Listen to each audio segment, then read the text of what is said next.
Assalamualaikum warahmatullahi wabarakatuh. Alhamdulillahirabbil alamin.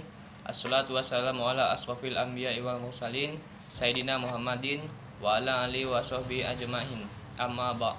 Pertama-tama, marilah kita panjatkan puji dan syukur atas kehadiran Allah Subhanahu wa taala, karena dengan limpahan rahmatnya saya pada kesempatan kali ini dapat menyelesaikan UAS yang telah diberikan dalam keadaan sehat walafiat.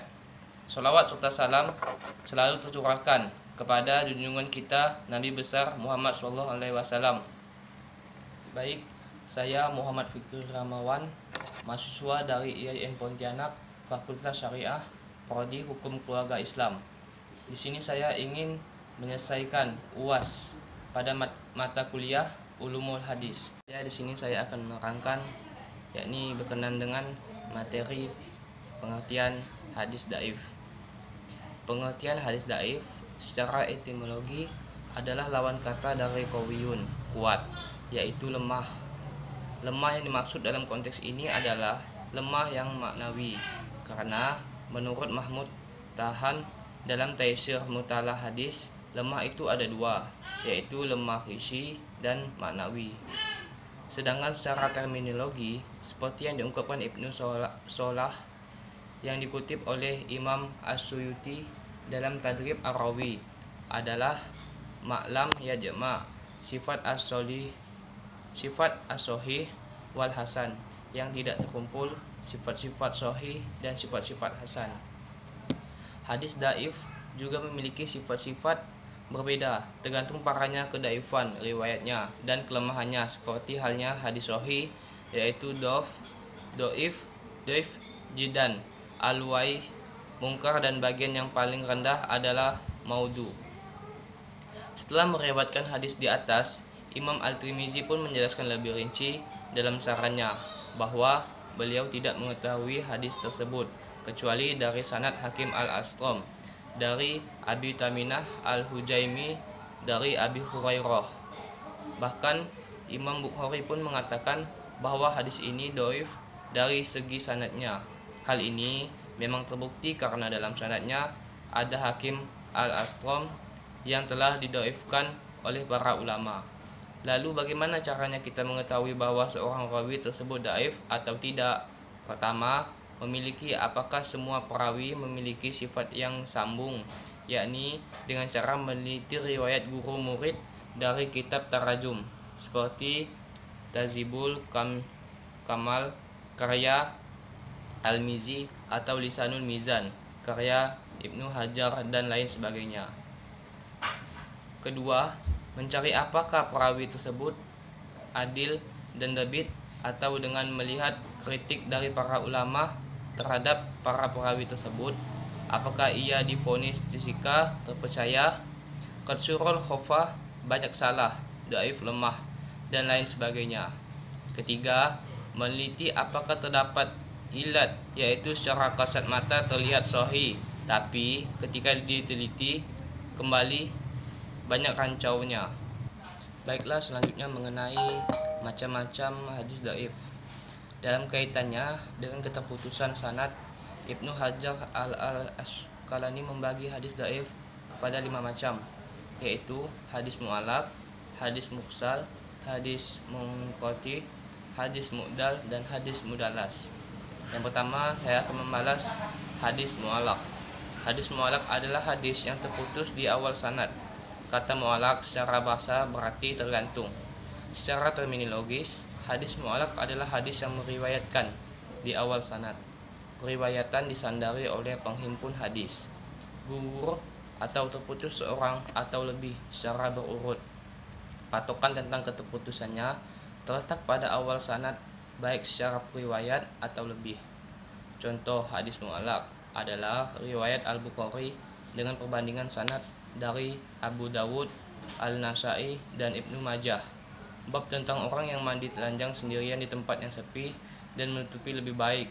Bas mengatakan dari ayahnya, dari kakeknya, dari Nabi SAW, sabdanya, Allah lebih berhak untuk disikapi malu daripada manusia. Para sanad di atas ada beberapa periwayat yang digugurkan sebelum Al-Bukhari. Setelah Bas dan untuk mengetahuinya dapat dilakukan dengan membandingkan dengan sanad-sanad pada hadis-hadis berikut. Yang kedua, saya akan membahas selanjutnya hadis munqati. Tentang definisi hadis munqati, para ulama berbeda pendapat. Berikut dikemukakan beberapa definisi hadis munqati itu. Hadis munqati adalah hadis yang sanadnya terputus di bagian mana saja, baik pada sanad terakhir atau periwayat pertama sahabat maupun bukan sahabat selain periwayat pertama. Hadis munqati adalah hadis yang sanadnya terputus karena periwayat yang tidak berstatus sebagai sahabat Nabi atau tabi'in menyatakan menerima hadis dari Nabi. Sanad hadis terputus pada peringkat sahabat dan tabi'in. Hadis munqati adalah hadis yang sanadnya sebelum sahabat, periwayat sesudahnya hilang atau tidak jelas orangnya. Hadis munqati adalah hadis yang dalam sanadnya ada periwayat dan gugur seorang atau dua orang tidak secara berurutan. Untuk menghindari ketidakjelasan, maka dipilihlah definisi berikut. Hadis munqati adalah hadis yang di tengah sanadnya ada periwayat yang gugur seorang atau dua orang tidak secara berurutan.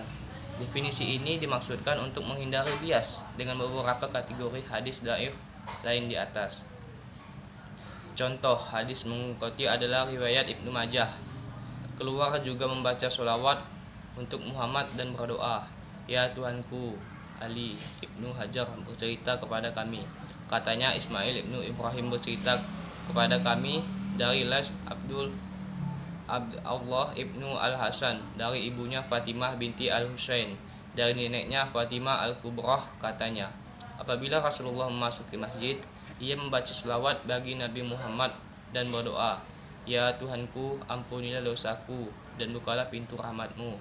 Dan jika ia ampunilah dosaku dan bukalah pintu keutamaanmu."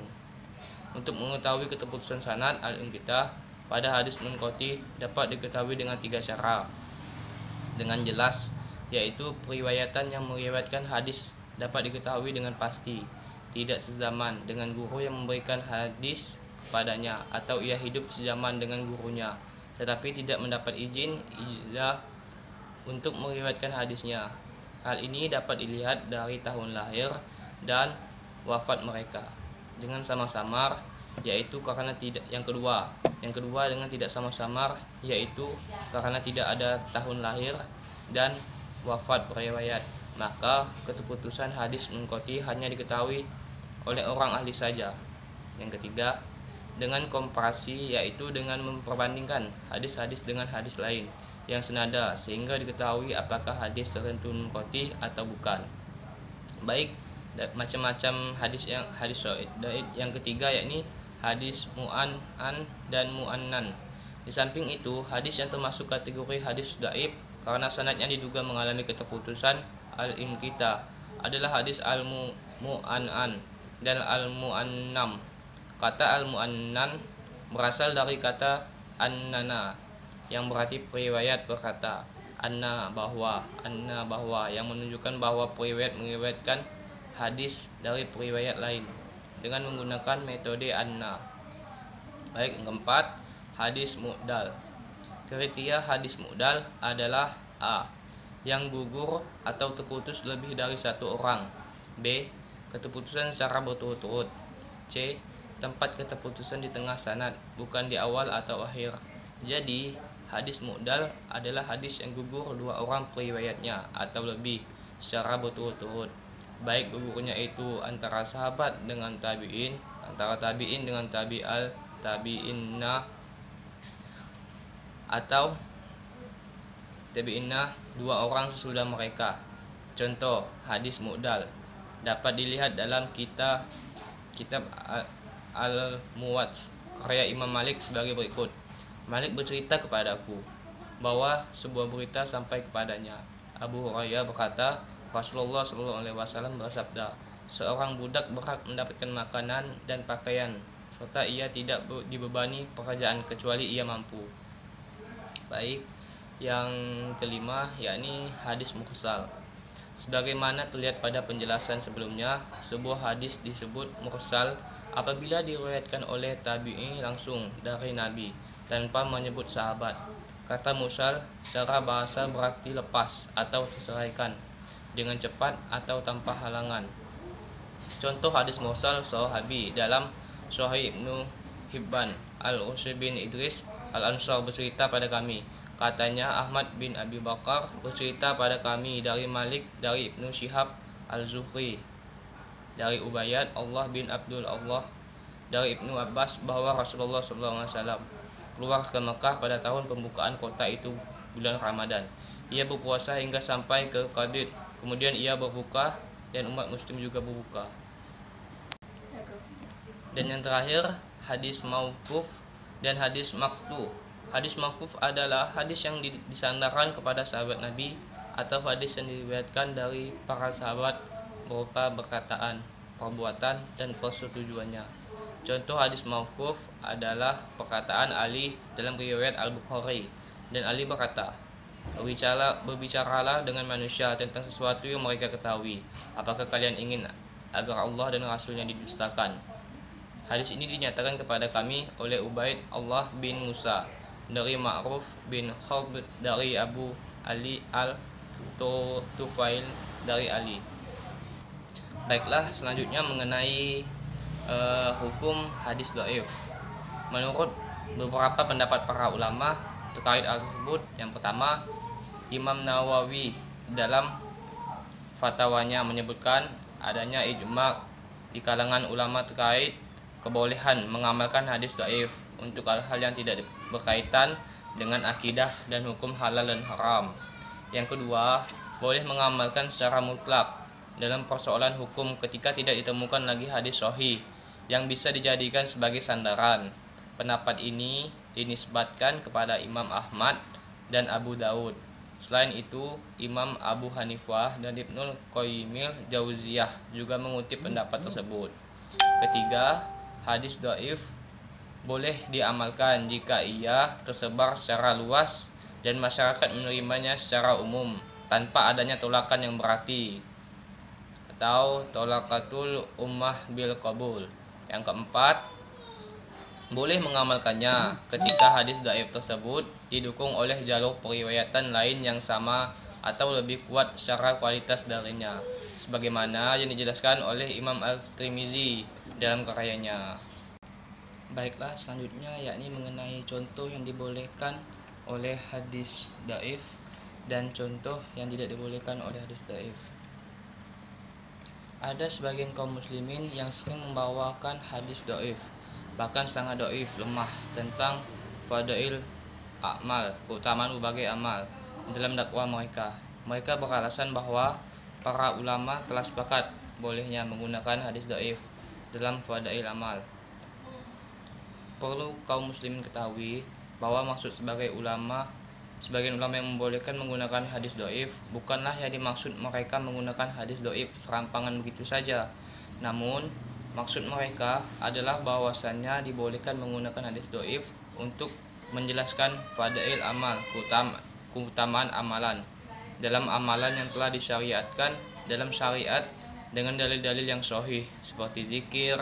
Ini contohnya seperti zikir, puasa, dan sholat. Hal ini dimaksudkan agar jiwa manusia selalu mengharapkan pahala dari amalan-amalan tersebut atau menjadi takut untuk melaksanakan suatu kejelekan.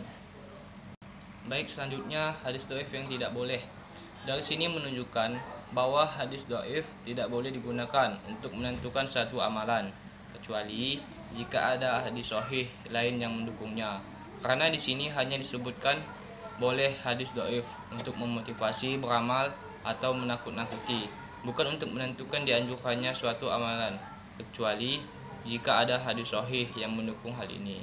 Perhatikanlah contohnya, yakni contohnya dari hadis, contohnya mengenai amalan pada malam nisfu Sya'ban.